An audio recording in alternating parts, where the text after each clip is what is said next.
नमस्कार मित्रांनो, मी स्वप्नील पवार. भारतामध्ये नशिबावरती अवलंबून असणारे खूप सारे लोक आहेत. एकेकाळी मी सुद्धा नशिबावरतीच अवलंबून बसलो होतो. ते आहेत वर्ल्ड चेस चॅम्पियन गुकेश म्हणून, आणि हा आहे त्यांचा 13 वर्षाचा व्हिडिओ. ज्या व्हिडिओमध्ये त्यांनी सांगितलं होतं की मोठं होऊन मला वर्ल्ड चॅम्पियन बनायचं चेसमध्ये. हे आहे शाहरुख खान आणि आहे रोनाल्डो. यांनी सक्सेस व्हायच्या आधी सांगितलं होतं की मला सक्सेस व्हायचं, ह्या लेवलचं सक्सेस व्हायचं. इव्हन शाहरुख खानचं गाणं आहे की जो मैं चाहूं वो मैं पाहू, त्या गाण्यामध्ये जे जे त्यांनी सांगितलं होतं ते त्यांनी अचीव करून दाखवलेलं आहे. 2003 मध्ये रिचर्ड वॉइसमॅन नावाचे एक शास्त्रज्ञ होते. त्यांनी एक एक्सपेरिमेंट घेतला. त्यामध्ये त्यांनी 400 लोक घेतली होती. त्यातली 200 लोकांची नशिबाला मानणारी होती आणि 200 लोकांची नशिबाला न मानणारी होती. तर त्यांच्यासोबत त्यांनी केलं असं, त्यांना सगळ्यांना प्रत्येकाला एक न्यूजपेपर दिलं आणि त्यांना सांगितलं की या न्यूजपेपरमध्ये किती फोटो आहेत मला शोधून सांग. आणि त्या न्यूजपेपरच्या शेवटच्या पानामध्ये असं लिहिलं होतं, stop counting this newspaper has only 43 photo. त्यामध्ये काही लोकांनी 3-4 मिनिटांमध्ये आन्सर दिले, तर काही सेकंदामध्ये दिले. आणि तुम्हाला ही गोष्ट ऐकून शॉक होईल, ज्यांनी सेकंदामध्ये आन्सर दिले ते लोक होती नशिबाला न मानणारे, आणि ज्यांनी 3-4 मिनिटांमध्ये आन्सर दिले ते होते नशिबाला मानणारे. हा एक्सपेरिमेंट वर्ल्ड वाईड त्यावेळेस खूप जास्त फेमस झाला. जे लोक नशिबाला मानतात ना, ते फक्त नशिबावरतीच डिपेंडंट राहतात, नशिबालाच मानून चालतात.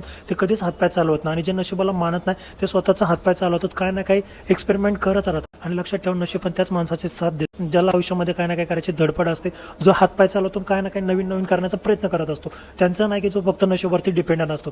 तुम्हाला कळलं असेल हा व्हिडिओ कोणाला शेअर करायचा. तर भेटूया आपल्या पुन्हा एका नवीन व्हिडिओमध्ये. तोपर्यंत थँक्यू सो मच.